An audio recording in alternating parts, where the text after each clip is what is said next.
नमस्ते आदिल सर। नमस्ते दिलसुआ मैम, कैसे हो आप लोग? ठीक है, आप बताइए। All good.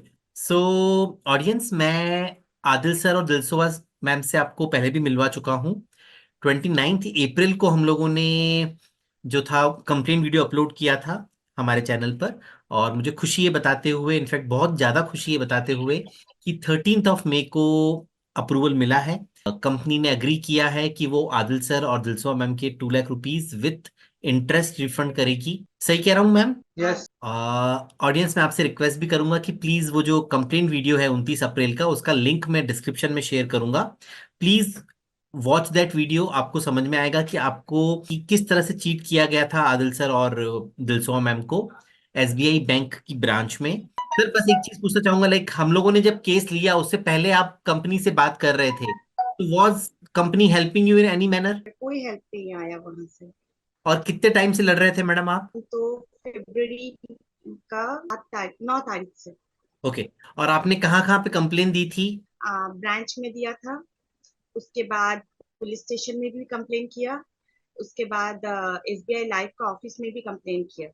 बट लेकिन कोई कहीं एक्शन से हुआ कोई जवाब फेब्रुअरी से नहीं। लेके अभी तक? नहीं नहीं नहीं, कुछ नहीं। So audience, like I am lucky कि मतलब ना ये मैं चीज बोल पा रहा हूँ कि आप लोगों के प्यार की वजह से, like people saw this video, people share did share, लोगों ने आपका मैम वीडियो बहुत अच्छे से शेयर किया। क्योंकि उन्होंने तकलीफ समझी कि आपने जो पैसा इकट्ठा किया था किस पर्पस के लिए किया था। सो अगेन, जो ऑडियंस ये वीडियो आज देख रहा है और जिन्होंने कंप्लेंट वीडियो नहीं देखा है, आई विल रिक्वेस्ट कि कंप्लेंट वीडियो का link would be in description. Please see the complaint video.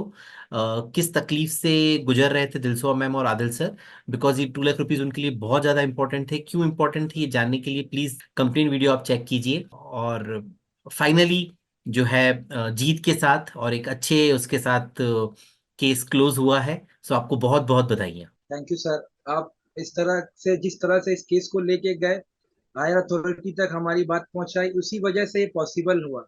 इतना कम वक्त में जिस तरह से हम लोगों को रेजोल्यूशन मिला, अगर आप नहीं होते तो शायद कुछ भी मुमकिन नहीं नहीं हो होता। पाता। नहीं, थैंक यू थैंक यू। आपकी जो बात थी वो सच थी, आपकी बात में सच्चाई थी।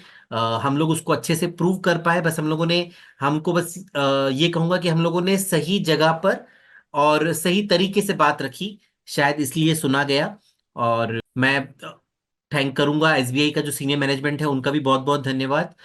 एसबीआई लाइफ का, एसबीआई बैंक का सीनियर मैनेजमेंट, साथ ही साथ आईआरडीए और आरबीआई के जो चेयरमैन हैं, गवर्नर साहब हैं, उनका भी खूब खूब धन्यवाद कि उन्होंने इस तरह के प्रोविजंस निकाले हैं जिनकी मदद से हम लोग आप लोगों की हेल्प कर पा रहे हैं। मेरा रिक्वेस्ट बस यही है अगेन एंड अगेन, कि जो प्रोविजंस निकाले गए हैं उनका प्रचार होना चाहिए, वो लोगों तक उनको एजुकेट करना चाहिए।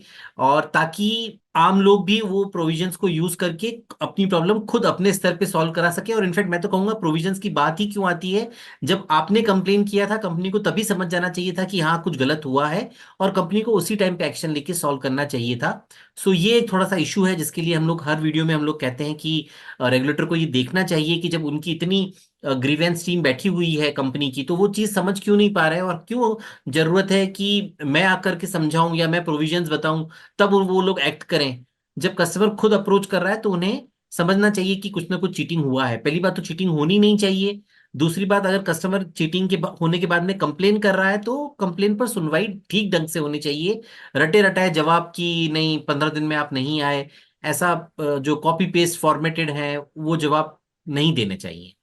सो ये हम लोग का रिक्वेस्ट है to IRDA and to RBI also and to senior management of SBI also, कि प्लीज ऐसा मत कीजिए। ग्रीवेंस का आपने एक बहुत अच्छा इफेक्टिव सिस्टम बना रखा है, पर वो इफेक्टिव सिस्टम को भी इफेक्टिवली इंप्लीमेंट करवाइए। वो इम्प्लीमेंटेशन ठीक से शायद नहीं है। मैम और कुछ कहना चाहते हो आप, दिलसो मैम, आदिल सर? सर आपको बहुत। और बाकी जहाँ से भी ये चीज मुमकिन हो पाया, सबको मैं थैंक यू कहना चाहती हूँ। और बस मतलब ये ना हो कि इतना किसी को भी सफर करना ना पड़े किसी भी चीज के लिए। बिल्कुल ठीक बात। इंसान जो करना चाहे वही हो, मतलब हाँ कुछ गलत ना हो। हाँ, भटका करके और ये दिखा करके कि आपको अच्छा रिटर्न्स मिलेंगे या वॉट एवर, हम लोग एफडी करवाना चाह रहे हो तो हमें एफडी करने दो। आप उनको अगर बताना है इंश्योरेंस के बारे में बताएं, पर वो फोर्स तो नहीं करेगी नहीं इसी में ही करो। और ये जानते समझते हुए कि हर साल आप प्रीमियम डिपॉजिट नहीं कर पाओगे, और उनको ये पता है कि हर साल डिपॉजिट नहीं कर पाओगे तो पुराना पैसा जब्त हो सकता है, ये जानते बूझते तो कभी एक्सपेक्ट नहीं कर सकते एसबीआई बैंक के किसी भी एम्प्लॉय से, एसबीआई लाइफ के किसी भी एम्प्लॉय से, कि इस तरह से चीट करे। वो लोग समझें कि ग्राहक उनके पास विश्वास के साथ आते हैं, विश्वास पर ही बैंकिंग चल रहा है, और आगे भी चलेगा तो बैंक विश्वास पे ही चलेगा, बिना विश्वास के नहीं चल पाएगा। हाँ सर, उन लोगों को भी सोचना चाहिए सर कि मतलब पहले जिस तरह से उन लोगों ने वेरीफाई किया बाद में हमारे प्रॉब्लम को, अगर वो लोग पॉलिसी देने से पहले इसको अगर वेरीफाई करते तो बहुत शायद बढ़िया। हम लोग को इतना सफर करना ही नहीं करना ही पड़ता नहीं सर। पड़ता। तो हम लोग इसके लायक भी नहीं थे जिस तरह से हम लोगों को फे, मतलब भूल इंफॉर्मेशन डाल के जो हम लोगों का पॉलिसी कर दिया गया। अगर उसको पहले ही वो लोग समझ जाते, और क्योंकि तो हम लोग को पता भी नहीं था कि पॉलिसी होना, बिल्कुल ठीक बात। अगर वो लोग करना भी चाहते थे तो पहले हम लोगों का हालात और जो भी सिचुएशंस था, फाइनेंशियल स्टेबिलिटी, उसको समझ के ही करना चाहिए था। वो बिल्कुल ठीक। कुछ ना जाने बगैर ही कर देते हैं। और क्योंकि जब उनके ऊपर बात टारगेट का अब प्रेशर होता है आदिल सर। वो टारगेट के प्रेशर में जो जो जो भी कारण है, लाइक ये कारण हो सकता है, पर इसको हम लोग जस्टिफाई नहीं कर रहे हैं कि हाँ उनके ऊपर टारगेट का प्रेशर है इसलिए वो जो काम कर रहे हैं वो गलत काम तो गलत ही रहेगा। वो भले ही किसी का भी प्रेशर हो, गलत काम सही नहीं हो सकता। सो अगर वो टारगेट के प्रेशर में आज ये सोच के कर रहे हैं कि हाँ ठीक है आज मैंने सरवाइव कर लिया, नहीं, आप किसी और के हक का पैसा आप ऐसी जगह पे इन्वेस्ट कर रहे हो जहां पे आपको पता है कि वो आगे जमा नहीं कर पाएगा और उसका पैसा डूब जाएगा, तो ये बहुत गलत है। हम्म, आपके कितने भी सर टारगेट्स हो उनके, ये जस्टिफाई नहीं करता गलत। जी जी जी आदिल सर बोलिए। बोल रहा हूँ सर कि बहुत सारा तो मतलब कि बंदों के साथ ऐसा हो रहा है, लेकिन कितने लोग सही जगह सामने। तक कंप्लेन को, बिल्कुल सही बात बोली आप। हायर अथॉरिटी तक उनकी आवाज ही नहीं पहुंच पाती। हम लोगों का किस्मत अच्छा था जो आपके जरिए हम लोगों ने हायर अथॉरिटी तक अपनी बात को पहुंचाई, लेकिन सबका किस्मत तो इतना अच्छा नहीं होता है, और सब आप तक भी नहीं पहुंच पाते, ना ही अपने बात को पहुंचा पाते। और मैं सारे केसेस ले भी नहीं पाऊंगा, पहली बात तो लोग बाग पहुंच भी नहीं पाएंगे, और मैं इतने सारे केसेस ले भी नहीं पाऊंगा क्योंकि मैं अकेला कर रहा हूँ काम। सो पॉसिबल भी नहीं है। तो एट हाँ the end of the day कहीं ना कहीं आईआरडी और आरबीआई को ही सामने आकर के जो उन्होंने रूल्स बनाए हैं, जो नॉर्म्स बनाए हैं पॉलिसी जारी होने के भी, और अगर पॉलिसी गलत तरीके से जारी होती है तो उसको एड्रेस, जो ग्रीवेंस का जो उन्होंने सिस्टम बनाया है उसको भी इफेक्टिव तरीके से उनको इम्प्लीमेंट करवाना होगा। उनको कहीं ना कहीं बोलना होगा कि बहुत हुआ, बैंक्स में इस तरह से काम नहीं चलेगा, या जी इंश्योरेंस सर। कंपनीज इस तरह से काम नहीं करने चाहिए।